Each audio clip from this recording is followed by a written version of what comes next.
3 days before Christmas, my own mother crossed my name off the family dinner list like I never belonged there in the first place. They think I'm poor, powerless, worthless. But I've been quietly building a financial empire worth $42 million. And this year, under the Christmas lights, they'll learn the price of underestimating me. This isn't a heartwarming holiday story. This is a dissection. And it begins at the very table they banned me from sitting at. My name is Rachel Donovan, and at 34, I thought I'd heard every cruel thing my family could say about me. I was wrong. The call came at 7:15 on a Tuesday evening while I was reviewing quarterly reports in my Denver penthouse. Margaret Donovan, my mother, though the title feels increasingly hollow, didn't bother with pleasantries. "Rachel, I'm calling about Christmas dinner." I set down my wine glass, already sensing the shift in her tone. The same clipped, dismissive voice she'd used when telling me I wasn't smart enough for business school, wasn't pretty enough to find a decent husband, wasn't worthy enough to inherit Dad's real estate empire. "What about it, Mom?" "You won't be joining us this year." The words hit like a physical blow. I stared out at the Denver skyline, the city lights twinkling below like earthbound stars. "Excuse me. Daniel and Sophie are hosting this year. It's going to be elegant, sophisticated. We can't have any failures dragging down the mood." Failures. The word she'd been using to describe me since I was 16 and dared to dream beyond her narrow vision of success. Since I chose technology over her precious real estate business. Since I moved to the city instead of staying trapped in her suffocating small-town world. "I see." My voice came out steadier than I felt. "And what makes you think I'm a failure?" "Margaret." She laughed, that brittle, cutting sound I remembered from childhood. "Oh, sweetheart, you're 34, unmarried, working some little computer job nobody understands. Daniel just closed a $2 million commercial deal, and Sophie's interior design firm is booming. They're building something real, something tangible." Something real. If only she knew that my little computer job had just processed over $800 million in transactions last quarter alone. If only she understood that the fintech company I'd built from nothing was valued at more than her entire real estate portfolio could ever dream of being. "So this is Daniel and Sophie's decision?" I asked, my fingers already moving to my laptop, pulling up accounts I hadn't touched in months. "It's a family decision. We all agreed you'd just bring the energy down. You understand." I understood perfectly. I understood that my brother, who'd inherited Dad's business through nothing but birthright and gender, felt threatened by my success. I understood that Sophie, with her Instagram-perfect life and borrowed money lifestyle, couldn't stand the thought of someone who'd actually earned their wealth sitting at her table. And I understood that my mother, who'd spent decades defining worth through marriage prospects and traditional success markers, would never see me as anything but the daughter who'd disappointed her. "Of course," I said softly. "I wouldn't want to bring anyone down." "I knew you'd understand. Maybe next year, if things turn around for you." If things turn around, I almost laughed. 3 weeks ago, I'd quietly completed the final round of private equity funding that had pushed my net worth past $42 million. My company, invisible to their traditional business minds, was revolutionizing how smaller banks processed digital transactions. We were profitable, growing, and completely under their radar. "Have a lovely dinner, Mom. Give my regards to Daniel and Sophie." "We will, sweetheart. Maybe use this time to think about getting your life together. Find a nice man. Settle down. There's still time." She hung up without saying goodbye, leaving me sitting in my penthouse with panoramic views of the Rockies, holding a phone that had just delivered the final insult in a lifetime of dismissals. I poured myself another glass of wine, a bottle that cost more than most people's monthly grocery budget, and opened my laptop. Not to check work emails or review profit margins, but to access something far more interesting, something they'd never see coming. The beautiful thing about building a financial technology company isn't just the money. It's the power, the connections, the ability to see how money really flows, who controls what, and where the pressure points lie in someone's carefully constructed financial house of cards. I'd been a good daughter for 34 years. I'd absorbed their criticism, their disappointment, their casual cruelty. I'd built my empire quietly, hoping that someday they'd notice. Someday they'd be proud. But as I sat there, banned from my own family's Christmas table for the crime of not fitting their definition of success, I realized something profound. I was done being good. The snow began falling outside my windows, each flake catching the light like tiny diamonds against the darkness. Christmas was 3 days away, and my family thought they were celebrating without me. They had no idea the celebration was just beginning. The contempt didn't start with a phone call. It started the day I was born female in a family that only valued sons. I was 8 when Dad first explained that the real estate business would go to Daniel. "It's just how these things work, sweetheart," he'd said, ruffling my hair like I was a pet rather than his daughter. "Boys understand business better. You'll find a nice husband who can take care of you." Even then, I knew it was bullshit. Daniel was 3 years older and couldn't balance his own allowance, but he was anointed the heir apparent while I was relegated to playing house with Sophie's hand-me-down dolls.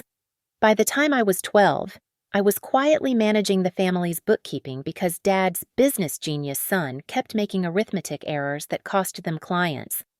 High school brought new levels of dismissal. When I scored perfect on the SATs, Mom brushed it off. "Test scores don't matter for girls. Rachel, focus on being personable."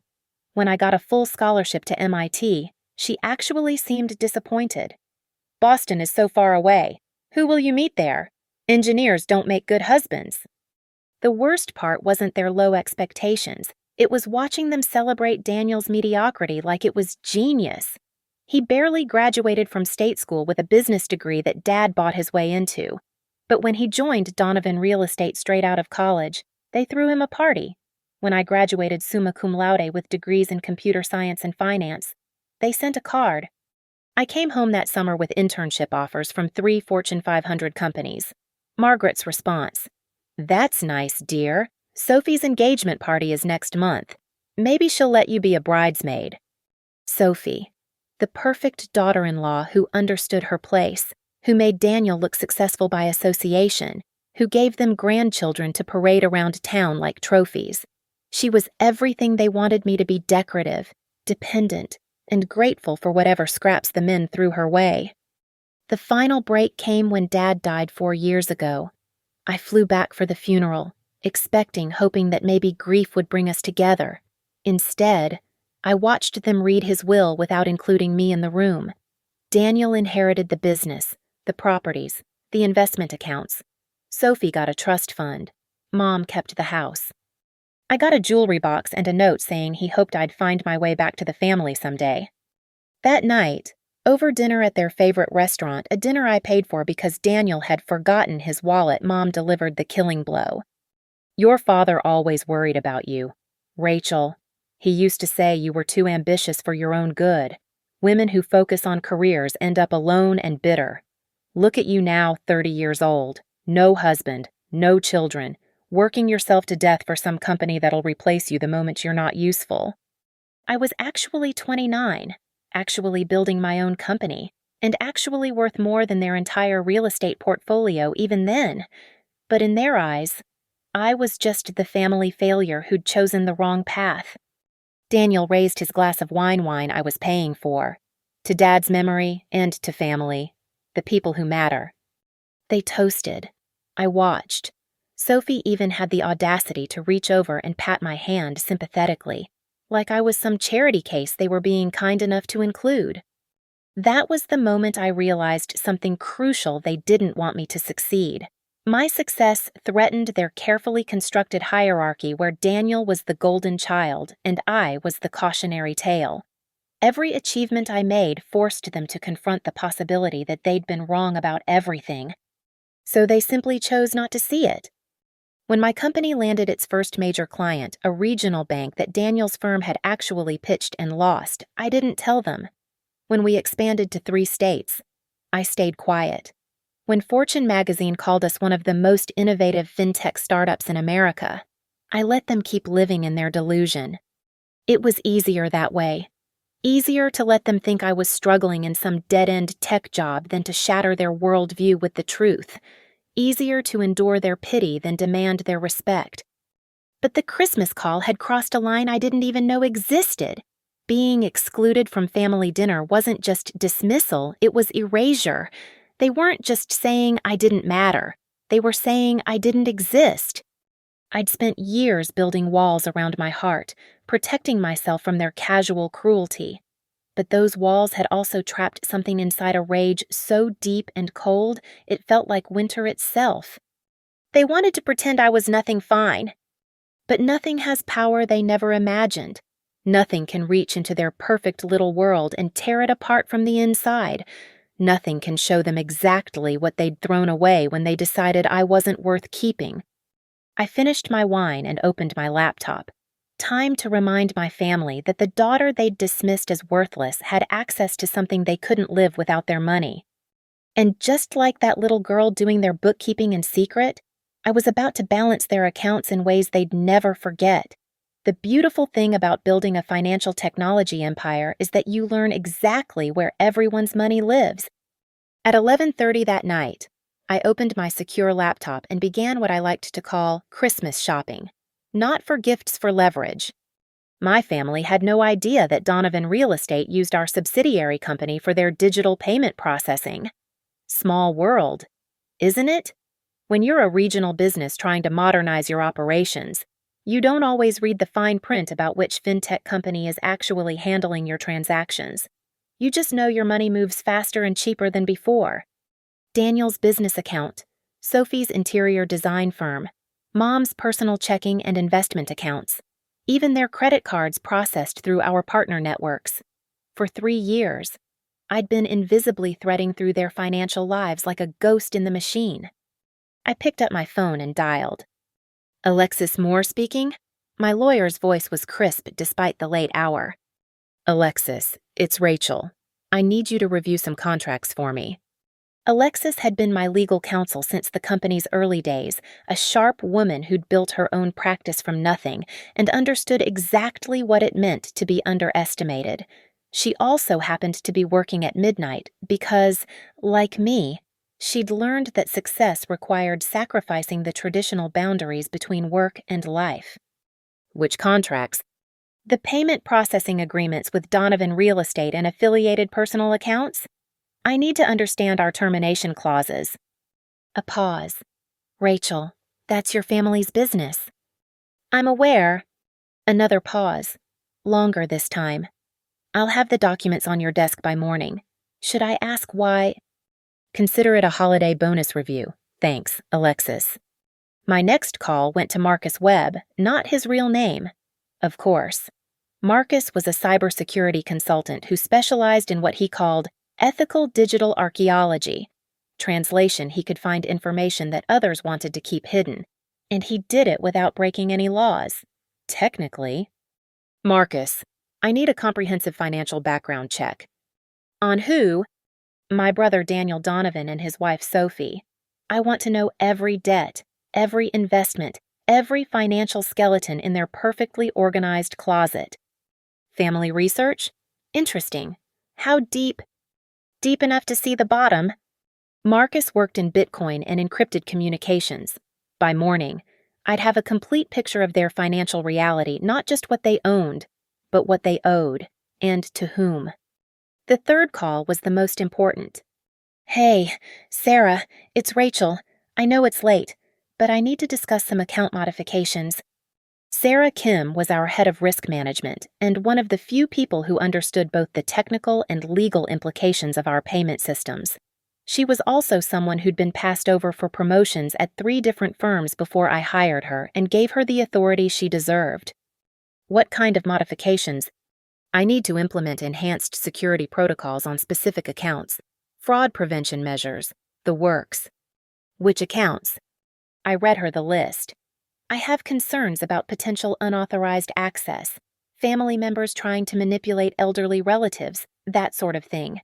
Very common during the holidays. It wasn't technically a lie. Financial elder abuse was a real problem, and our systems were designed to flag suspicious activity. I was just expanding the definition of suspicious. I can flag those accounts for additional verification requirements. Any transactions over $500 would need manual approval from our security team. Perfect. And Sarah, make sure the verification team understands these are high-priority cases. Any attempts to bypass the security should be escalated immediately. To you? To me? By 2:30 in the morning, I had everything in place. Legal documents spread across my dining table like battle plans. Marcus's preliminary report already showing cracks in Daniel and Sophie's financial facade. Sarah's security protocols ready to deploy with a single keystroke. But the real masterpiece was simpler than any of that. I opened my personal banking app and began transferring money. Not stealing, that would be illegal. Just moving my own assets into accounts they'd never think to look for. The emergency fund I'd been building wasn't for my emergencies anymore. Then I drafted a letter to my family's financial advisor, a man who'd been handling their investments for 20 years and had no idea that his biggest client's daughter now controlled a significant portion of the digital infrastructure he relied on. Dear Mr. Patterson, I typed, I'm writing to inform you of some concerns regarding the Donovan family accounts. Recent security analyses have indicated potential vulnerabilities in their current financial structure.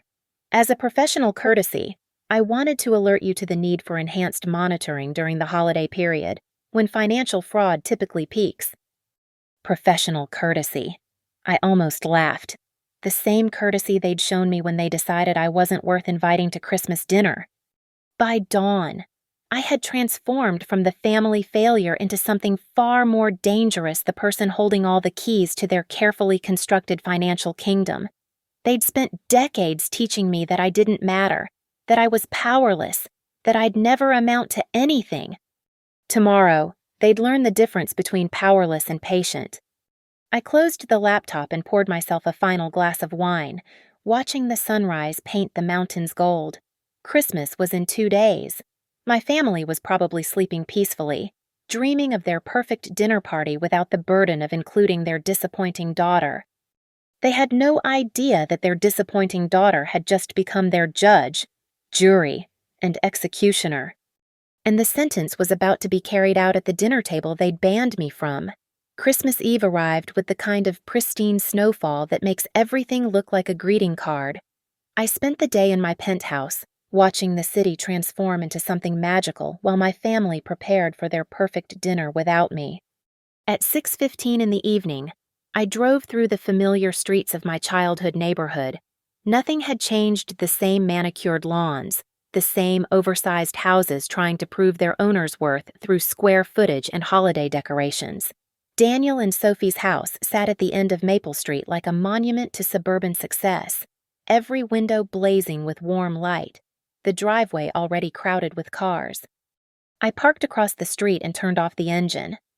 Through the expansive living room windows, I could see them all, my family, gathered around Sophie's perfectly set table with its gleaming china and crystal glasses, the chandelier casting everything in a golden glow that belonged in a magazine spread about holiday entertaining for the successful family. Margaret held court at one end of the table, resplendent in the red dress she'd worn to every Christmas dinner since Dad died. She was gesturing animatedly, probably telling the story about how she'd saved the family business by encouraging Daniel to take over. Daniel sat at the head of the table, Dad's old spot looking every inch the successful businessman in his expensive sweater and satisfied smile. Sophie moved between the kitchen and dining room like a gracious hostess, her blonde hair perfectly styled, her emerald dress hugging her figure just right. She'd probably spent weeks planning this dinner, choosing the menu, selecting the wine, arranging the flowers, the perfect wife playing the perfect role in their perfect life. The other guests were the usual suspects, the Hendersons from next door, always eager to bask in the Donovan family's reflected success. Margaret's sister Patricia and her husband, who'd driven up from Colorado Springs to witness the latest chapter in the Daniel and Sophie show, a few business associates Daniel was no doubt trying to impress, their wives dressed to match the evening's elegant theme. Everyone was laughing. Everyone belonged. Everyone had earned their place at that table through the simple act of not being me. I pulled out my laptop and connected to the secure network I'd established. From my car, I could monitor every financial transaction happening in real time. Sarah's security protocols were active and waiting. Marcus's report sat open in another window, revealing the fascinating truth about my family's actual financial situation. Turns out Daniel and Sophie weren't quite as successful as they liked to pretend. The interior design business was hemorrhaging money too much overhead, too few paying clients, too much investment in appearances, and not enough in actual profit. Daniel's real estate deals looked impressive on paper, but the margins were thin and the debts were thick. They were living off credit, investment loans, and the slowly dwindling inheritance from Dad. My mother's situation was even more precarious. Her financial security was largely an illusion built on leveraged assets and investment accounts that performed well when the market was good but would crumble the moment anything went wrong. They were a house of cards held together by credit lines and sheer force of will. All it would take was one strong wind to bring it all down. I was about to become that wind. At 7:45, I watched them raise their glasses in a toast. Daniel stood, his face flushed with wine and self-importance, gesturing grandly as he spoke words I couldn't hear but could easily imagine. Something about family, about success, about the blessings of the holiday season, something about how fortunate they were to be surrounded by people who mattered. Margaret dabbed at her eyes, overcome with emotion at her son's eloquence. Sophie beamed with pride. The guests murmured their approval and clinked their glasses together in celebration of their charmed lives. That's when I pressed enter. The security protocols activated simultaneously across all their accounts. Every credit card, every business account, every investment portfolio connected to our processing network suddenly required enhanced verification for any transaction over $500. The system I'd helped design was now treating them like potential fraud risks, which, in a way, they were. They couldn't see the digital trap closing around them yet. They were still laughing, still toasting, still reveling in their bubble of superiority. But in my laptop screen, I could watch their financial lifelines going dark one by one. I started the car and drove away, leaving them to their celebration. Let them enjoy their perfect dinner, their perfect evening, their perfect sense of security. Let them sleep peacefully in their perfect beds, dreaming their perfect dreams of success and superiority. Because tomorrow, when they tried to pay for their perfect lives, they'd discover that perfection had a price, and that price was about to be called in by the one person they'd considered too worthless to include. The snow continued falling as I drove back to my penthouse, each flake catching the streetlights like tiny pieces of a shattered world. By the time they realized what was happening, it would be too late to stop it. Christmas morning was going to be very different from what they'd planned. And for the first time in 34 years, I was going to get exactly what I wanted for Christmas, the look on their faces when they realized who really held the power in this family. Christmas morning arrived with crystalline perfection. I woke at 8:30, made myself coffee that cost more per pound than most people spent on groceries, and settled in to watch the show. My laptop displayed a real-time dashboard of their financial activity, every attempted transaction, every declined card, every security flag that popped up when they tried to access their own money. It was better than any Christmas movie I'd ever seen. The first ping came at 9:47. Daniel tried to buy gas at the station near his house. Card declined. He tried again. Declined. I could picture his confusion, that slight frown he got when things didn't go according to his carefully planned world. He probably assumed it was a technical glitch, maybe a problem with the gas station's system. The second ping came 12 minutes later. Sophie attempting to pay for groceries she'd forgotten for today's extended family brunch. $347 for champagne, specialty cheeses, and imported chocolates. Declined. She'd try a different card. Also declined. By 10:30, my phone was ringing. Ms. Donovan. This is First National Bank's Fraud Protection Department. We've detected unusual activity on several accounts associated with your family members. As their emergency contact for financial services, we wanted to verify. I'll handle it, I said smoothly. Thank you for the alert. They had no idea I was the one who'd triggered the fraud alerts in the first place. The third wave hit at 11:15 when they tried to pay the catering service for today's brunch. $2,200 for premium holiday catering, declined across 3 different business accounts. I could see the transactions being attempted over and over, each one hitting the security wall I'd built around their financial lives. That's when my phone exploded. Daniel first. Rachel, something weird is happening with my accounts. Are you having any problems with your bank? I let it go to voicemail. Sophie next. Hey, it's Sophie. This is embarrassing, but our cards aren't working. Daniel thought maybe you'd know if there's some kind of system issue. Call me back. Also voicemail. Then Margaret, her voice tight with barely controlled panic. Rachel Marie Donovan, you call me back immediately. Something is very wrong, and I need you to use whatever computer knowledge you have to fix this. I almost laughed. Now they needed my computer knowledge. By noon, the pings were coming constantly. Attempted transactions at the liquor store, the florist, even the coffee shop where Sophie had tried to buy a simple latte. Everything over $5 was being flagged for manual review, and manual review during Christmas weekend meant a very long wait.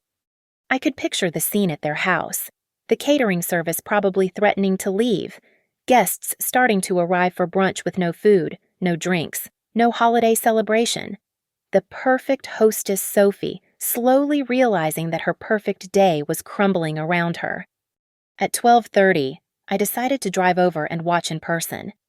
The same street, the same house, but the atmosphere had completely changed. Cars sat in the driveway, but I could see people gathered on the front porch, talking in animated clusters. Through the windows, the scene inside looked like barely controlled chaos. I parked and pulled out my phone, dialing Sarah from the office. Status report on the Donovan accounts. 17 declined transactions so far today. Everything from gas stations to high-end retailers. The system is working perfectly, flagging potential fraud and requiring manual verification for everything. How long does manual verification usually take during holiday weekends? Minimum 72 hours. Could be longer with the Christmas backlog. 72 hours. 3 days without access to their money, their credit, their carefully constructed financial facade. 3 days of being powerless while their guests watched their perfect world collapse. And the business accounts? Same protocol. Donovan Real Estate's operating accounts, Sophie's design firm, even Margaret's personal investment portfolio, all flagged for suspicious activity pending review.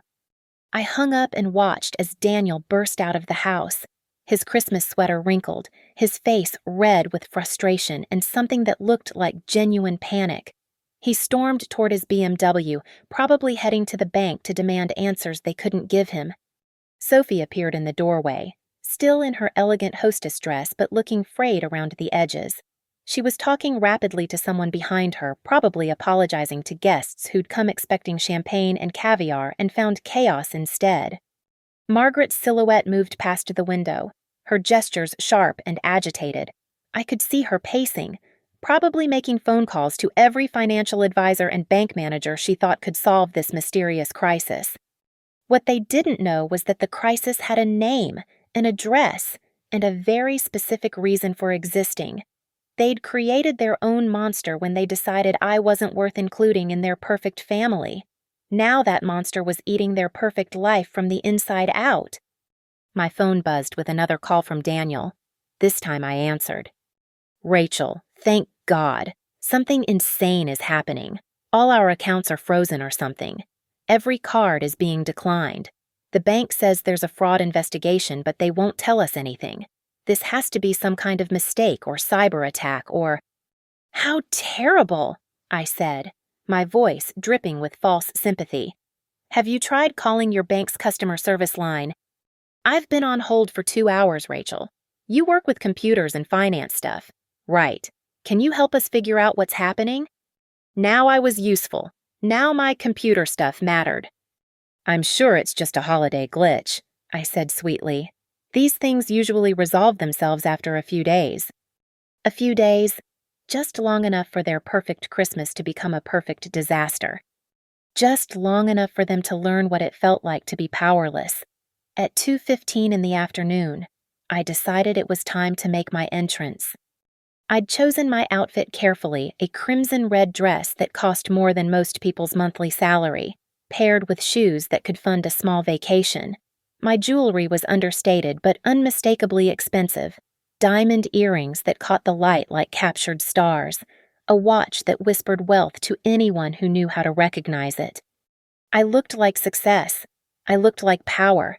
I looked like everything they'd convinced themselves I could never be. The front door was unlocked, probably because of all the chaos inside. I walked in without knocking, my heels clicking against Sophie's marble foyer with the confidence of someone who belonged everywhere she chose to be. The scene inside was even more delicious than I'd imagined. Margaret sat at the kitchen island, surrounded by credit cards spread across the granite countertop like a failed game of solitaire. Her phone was pressed to her ear, her voice growing shriller with each failed attempt to reach a customer service representative who could fix her frozen accounts. Sophie stood by the dining room table, still set with her beautiful Christmas china, but now completely empty of food. Her perfectly styled hair was coming undone, and there were actual tears threatening to spill her carefully applied mascara. She was explaining to confused guests why there was no brunch, no champagne, no explanation for why their hosts couldn't afford to feed them on Christmas Day. Daniel paced between the kitchen and living room, his own phone glued to his ear, his voice carrying the particular tone of a man who was used to getting his way and couldn't understand why the universe had suddenly stopped cooperating. None of them noticed me at first. They were too consumed by their crisis, too focused on the impossibility of their situation to see the solution walking through their front door. I cleared my throat. "Well," I said, my voice cutting through their chaos like a blade through silk, "this doesn't look like the elegant, sophisticated Christmas dinner I wasn't invited to." Margaret's head snapped up first. Her mouth fell open as she took in my appearance, the dress, the jewelry, the unmistakable aura of someone who very clearly was not struggling financially. "Rachel." Sophie's voice was small, confused. "What are you doing here?" I walked deeper into their perfect house, letting my gaze drift over the expensive furnishings, the professional decorations, the carefully curated life they'd built to prove their superiority. Then I pulled out my phone and set it on their dining room table, screen facing up. "I thought you might want to see something interesting," I said, opening the banking app that showed real-time transaction monitoring. "It seems like someone's been having financial difficulties today." Daniel ended his call and stared at my phone screen. The display showed a cascade of declined transactions, all tagged with fraud alerts, all bearing familiar account numbers. "How do you have access to—" he started, then stopped as the implications hit him. "Oh, Daniel," I said softly. "There's so much you don't know about your little sister and her computer job." I swiped to another screen, showing the processing agreements that connected their financial lives to my company. 3 years of contracts they'd signed without reading, trusting that the nice representatives from their bank had found them a good deal on payment processing services. "You see," I continued, settling into one of Sophie's expensive dining chairs like I owned the place.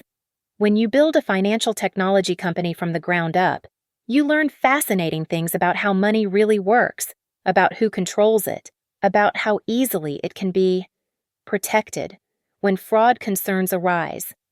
Margaret's face had gone pale. "You did this? You froze our accounts." "I didn't freeze anything. Margaret, I simply implemented enhanced security protocols when our systems detected suspicious activity patterns. It's completely standard procedure when we identify potential financial abuse of elderly family members." The words hung in the air like poison gas. I could see them processing the implications, understanding slowly creeping across their faces like a sunrise they didn't want to see. "Elderly family members," Sophie whispered. I turned to Margaret with a smile that felt like winter. Well, you are 73. And when someone systematically excludes a family member from important gatherings while maintaining control over their financial access, our algorithms flag that as potential elder abuse. We take those situations very seriously. Daniel's face had gone red. This is insane. You can't just— I can't what? I interrupted, my voice sharp enough to cut glass. I can't protect vulnerable family members from financial manipulation. I can't investigate when someone uses emotional abuse to control access to family resources. Or maybe you meant I can't sit at a table I helped pay for. The silence that followed was profound. I could hear the grandfather clock in their foyer ticking away the seconds, marking time as their world rearranged itself around this new reality. How much? Margaret's voice was barely a whisper. How much what? How much is your company worth? I smiled, pulling up another screen on my phone. Well, since you asked so nicely, after our latest funding round, I'd estimate my personal net worth at approximately $42 million, give or take a few million for market fluctuations. Sophie actually gasped. Daniel sat down heavily in his chair, his confident businessman facade cracking like ice in spring. So you see, I continued conversationally, when you called me a failure who would drag down the energy of your sophisticated dinner party, you were talking to someone who could buy and sell your entire real estate business without checking her bank balance first. I stood up, smoothing my dress, preparing for the final blow. But here's the really beautiful part, I said, my voice soft and deadly. Every single transaction you've tried to make today, every declined card, every frozen account, every moment of panic you've experienced, that's not a computer glitch or a cyber attack or a banking error. I leaned forward, placing my hands flat on their expensive table, looking each of them in the eye. That's just me showing you what powerless actually feels like. The aftermath of my revelation hit them like a controlled demolition, everything they thought they knew about their family hierarchy crumbling in slow motion. Margaret was the first to try salvaging her authority. She stood up from the kitchen island, drawing herself to her full height with the imperious dignity she'd wielded like a weapon my entire life. Now you listen to me, young lady, she began, her voice carrying that familiar tone of maternal dominance. I don't care how much money you think you have. You cannot treat your family this way. We raised you. You raised me. I laughed, the sound sharp enough to cut crystal. You raised me to believe I was worthless. You raised me to think my dreams didn't matter.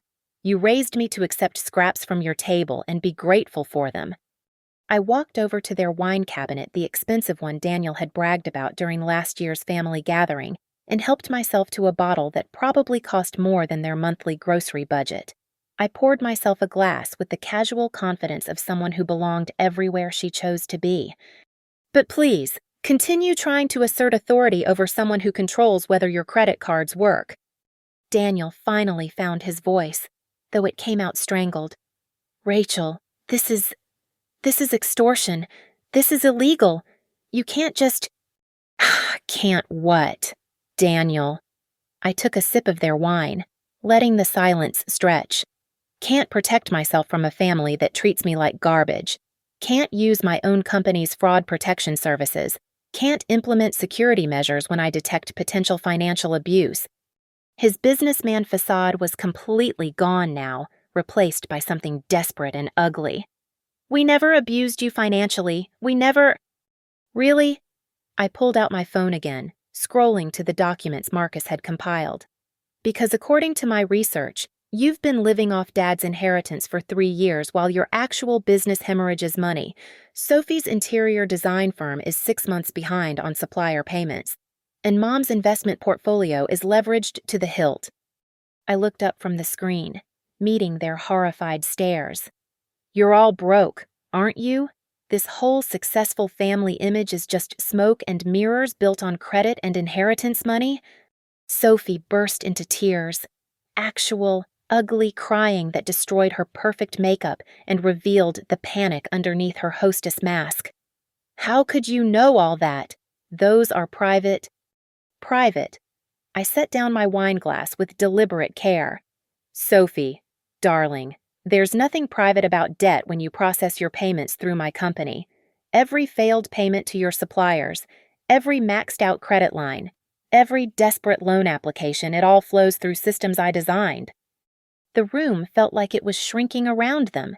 Their guests had long since fled, probably spreading gossip about the Donovan family's mysterious financial crisis across their social circle. The perfect Christmas they'd planned had become a public humiliation. Margaret tried a different approach, her voice breaking into the trembling tone she used when she wanted to play the victim. Rachel, sweetheart, if you're upset about Christmas dinner, we can fix this. We can fix this. I stood up, the chair scraping against their marble floor like nails on a chalkboard. You want to fix this after 34 years of treating me like I'm nothing. You want to fix this with what, an apology, a last-minute invitation to clean up your mess? I walked over to where Margaret stood, getting close enough that she had to look up to meet my eyes.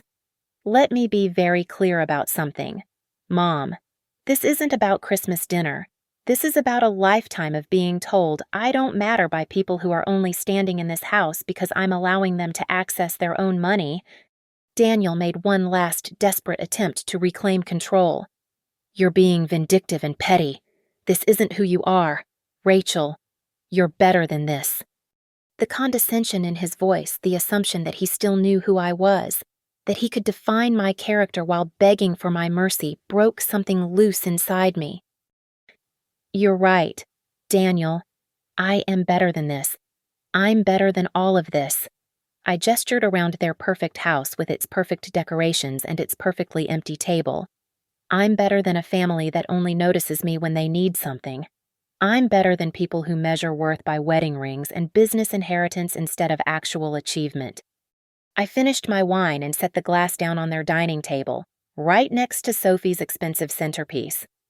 But here's what you don't understand. Being better than something doesn't mean you don't destroy it when it tries to destroy you first. Sophie's crying had turned into hyperventilating. Margaret had sunk back into her chair, her authority deflated like a punctured balloon. Daniel just stared at me like he was seeing me for the first time, which, in a way, he was. So here's how this works, I continued, my voice calm and businesslike. Your accounts will remain under enhanced security review for the next 72 hours minimum. During that time, you'll have access to exactly $500 per day, enough for necessities, not enough for your lifestyle. I picked up my phone and walked toward the door, then paused and turned back. Oh, and that emergency contact authorization you signed when you set up your business accounts, the one that lets family members get information during financial crises. I smiled. Guess who's listed as the primary contact for all your accounts? The look of dawning horror on their faces was better than any Christmas present I'd ever received. Merry Christmas, family. Enjoy your sophisticated dinner party.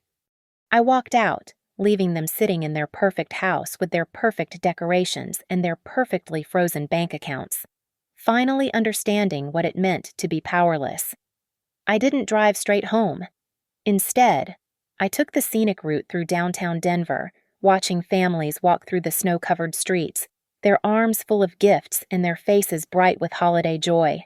Real families. Families who celebrated each other instead of competing with each other.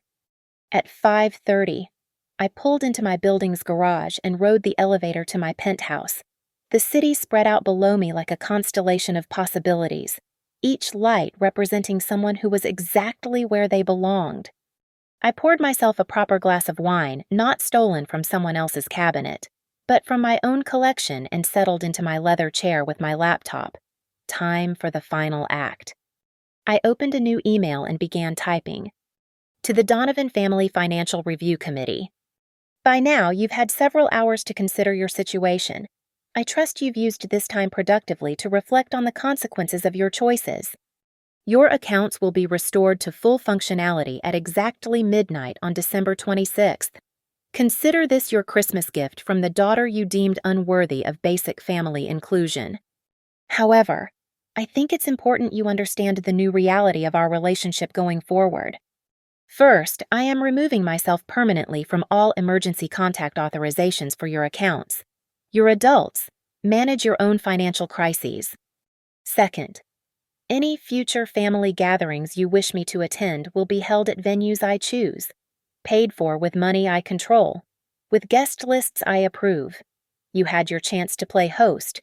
You failed.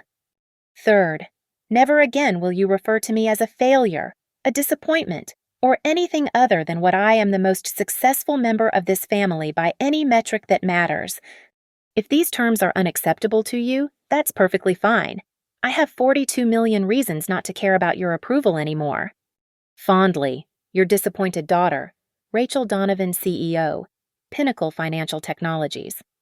I sent the email to all three of them simultaneously, then leaned back in my chair to watch the sunset paint the mountains purple and gold. My phone started ringing almost immediately. Daniel first, then Sophie, then Margaret. I let them all go to voicemail, the sound of their panic and desperation creating a symphony of justice that was better than any Christmas carol. Instead, I called Alexis. "How was your Christmas revenge?" she asked without preamble. "Educational, for them. Anyway, I learned I'm more vindictive than I thought." "Good for you. Are you satisfied?" I considered the question seriously. Was I satisfied I'd destroyed their perfect day, shattered their illusion of control, and forced them to confront the reality of their financial dependence? I'd proven that the daughter they'd dismissed was actually the most powerful person in their lives. "You know what I am satisfied. Completely." "Excellent. Now, about tomorrow." Tomorrow. Well, you've got $42 million and no family obligations. What are you going to do with your freedom?" I smiled, looking out at the city lights twinkling like earthbound stars. "I'm going to build something beautiful, something that matters, something they'll never be able to take away from me or dismiss as unworthy." "Sounds perfect." We hung up, and I poured myself another glass of wine. In a few hours, their accounts would be restored and they'd go back to their regular lives, but with a new understanding of exactly who held the real power in the Donovan family. They would never again make the mistake of underestimating me. They would never again exclude me from family gatherings without consequences, and they would certainly never again call me a failure. Because failures don't freeze their family's bank accounts on Christmas Day. Failures don't build $42 million companies. Failures don't orchestrate perfect revenge that leaves their targets speechless and powerless. I was many things vindictive, calculating, ruthless when necessary, but I was not, and had never been, a failure.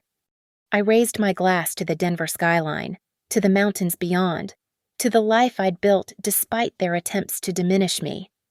"Merry Christmas to me," I said aloud, and meant it more than any holiday greeting I'd ever spoken. For the first time in 34 years, I'd gotten exactly what I wanted for Christmas, the look on their faces when they realized who really mattered in this family. And it was perfect. Thank you so much for listening to this revenge story. I hope you enjoyed watching Rachel take control of her narrative and show her family the consequences of their cruelty.